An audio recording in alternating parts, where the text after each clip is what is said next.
Welcome to Two Women Chatting with Liz and Michelle. Enjoying life in our 50s, we're also empty nesters, looking to reinvent, reset, have fun and talk about topics with experts and friends that affect us, our kids and our families.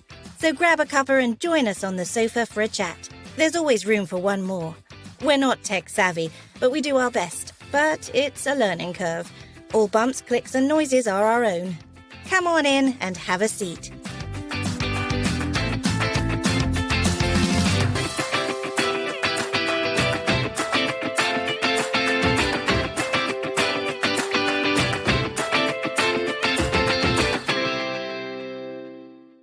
So we're thrilled to welcome Jo Martin to Two Women Chatting this week. Jo, I've known you for years, but my goodness me, reading your bio the other day, it kind of made my head spin. You've done so much. You've had such an interesting background. So if it's all right with you, I'll just précis it a bit because it would take up a whole podcast to kind of say what you've done in your life. So you grew up in Manchester, in a city Irish community, where you had a psychiatric hospital on your doorstep and you got used to people talking to the voices in their heads. That was interesting, I'm sure. And then you trained as a psychiatric and general nurse, a therapist, a trainer. It sounds like another story for another podcast. You got set upon by drug barons' dogs, held hostage, and other memorable moments. Then your poor parents, you went off to Uganda and trained staff at a national mental hospital, eventually becoming matron there, and developed community projects for women affected by war and violence. You lived through an earthquake, bats in the roof, snakes in the latrine, monkeys on a tree. But apparently you loved it all. Is that right? Oh, I absolutely loved it all. It was absolutely time of our lives. And I look back at with such fond memories of the whole experience. Yeah, it was a war-torn area. It was a very, very difficult area. But people I worked with were absolutely fantastic. And just as a little add-on, I did meet my husband there. So which was, sort of a little add-on, a little extra bonus to bring home with me. And what did he say about meeting you?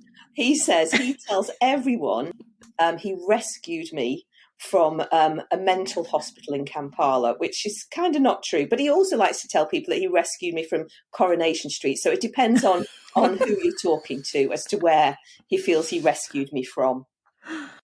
Yeah, you have a very rich tapestry of life, haven't you? Which probably helps in your work now. So we wanted to talk a bit more.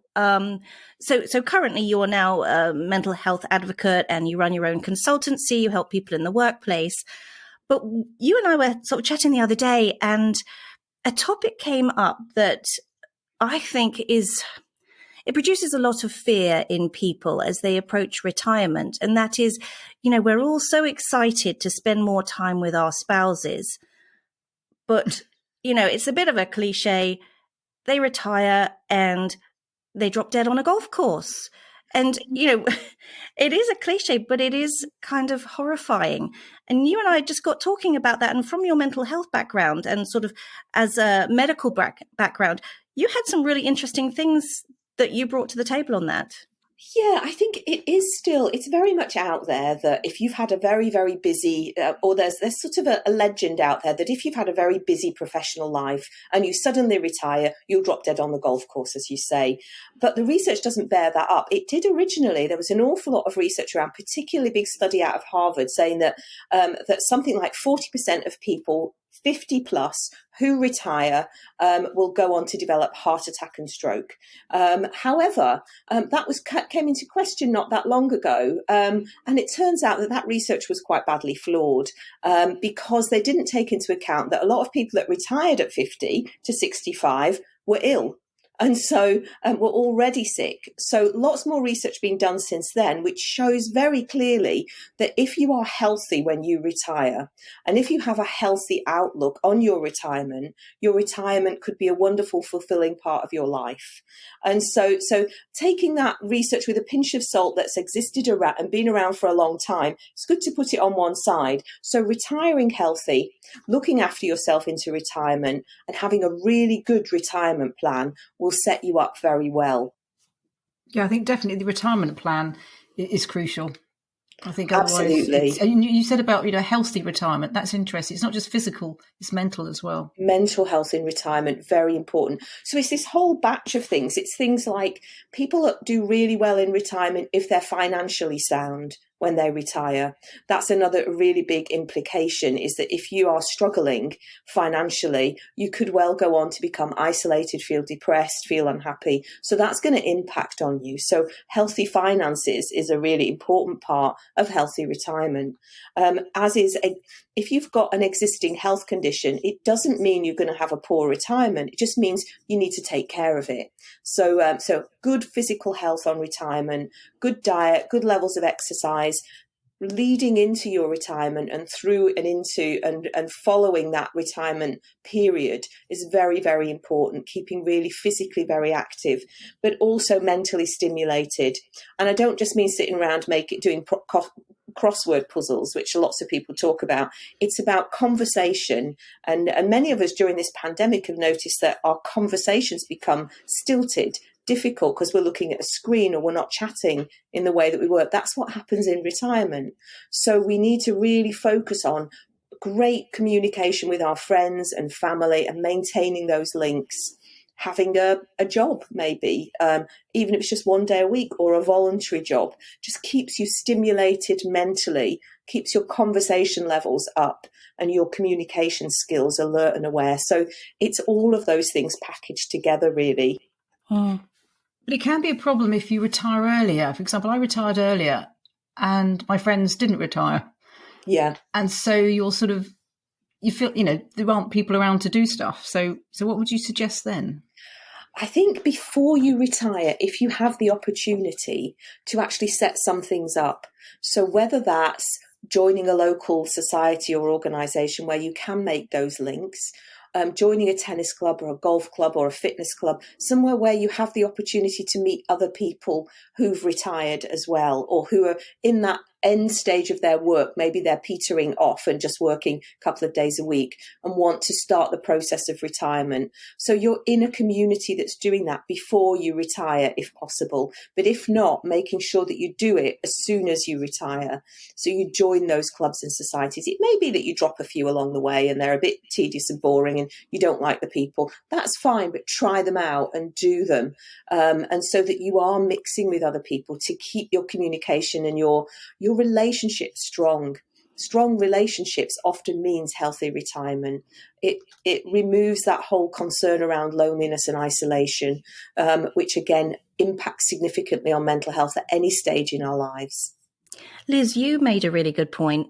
We were talking, what were you saying about being harder for men than women because of the way we socialise, really? Yeah, I think that's it. I mean, I think women generally are more sociable, and even if they're not friends per se, they still get on with people more.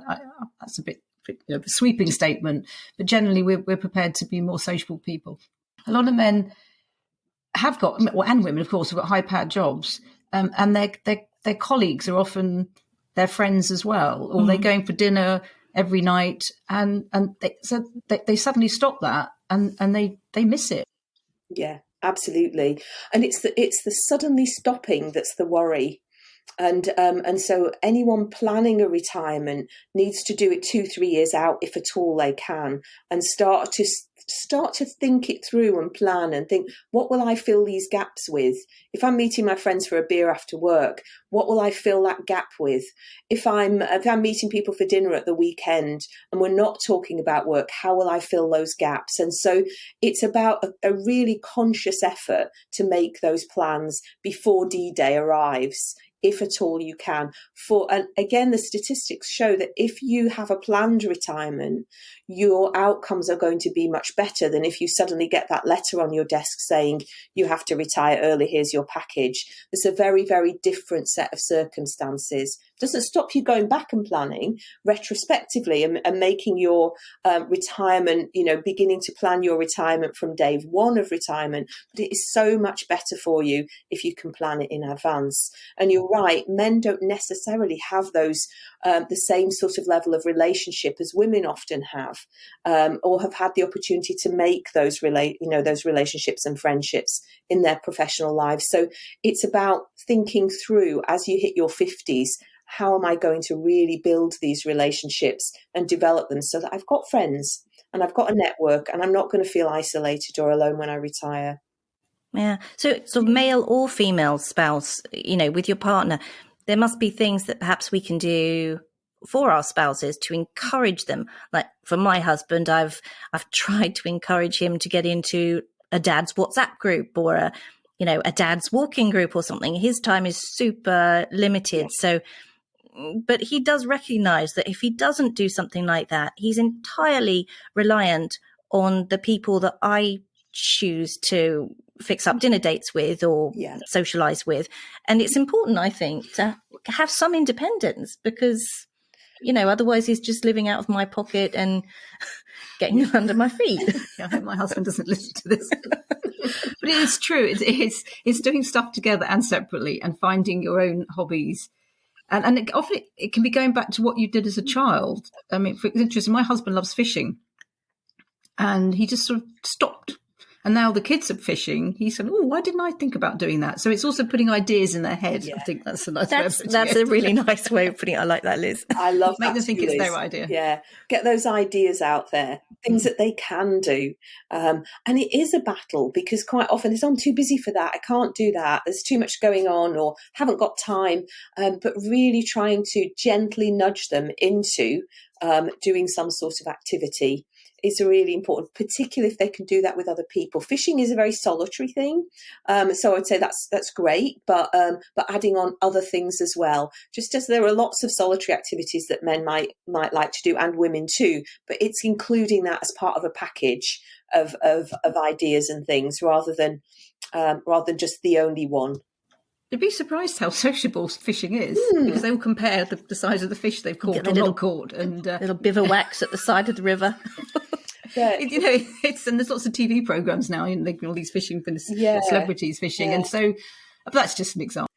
Yeah. I think we're very aware in the mental health field of the fact that sort of men are particularly at risk of developing significant levels of depression in middle age, and one of the ways through this is for them to build solid relationships with people and to talk about what's going on in their lives, which they don't tend to do. And so anything that can promote and encourage that is a really important thing, right from middle age onwards. And in fact, at any age, we would say, but I don't know. I mean, boys, particularly young boys, trying to get young boys to talk about what's going on in their lives and how they feel is a great way to start that process, because men 40 to 49, highest suicide rates of any other group in Great Britain. And so we're really talking about vulnerable men.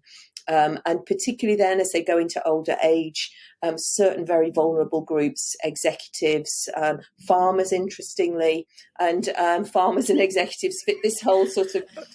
Sorry, I'm laughing because Liz's stomach is grumbling so loud. You need to eat your breakfast. I thought it'd be me because I'm back on the magic leap diet. I'm trying not to. I had an enormous Chinese meal last night. I thought, I'm not hungry, but now I'm starving. Honestly, it's getting through my headphones and everything.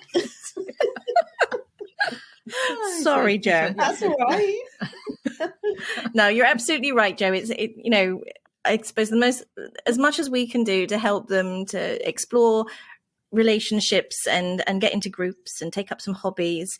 But I mean, generally the outcome's quite positive, isn't it? If you plan for a good retirement, chances are you're going to have a good, healthy, happy retirement. Absolutely. Keeping yourself mentally stimulated, keeping yourself physically active and physically healthy are just the ways ahead, really. And that we should all be doing anyway as part of our lives, but really building on them as we head towards retirement. Thank you so much for sharing your mental health wisdom with us. You've been wonderful. It's been a pleasure, ladies. And apologise for my stomach. Yeah. So welcome to our special guest, Liz's stomach.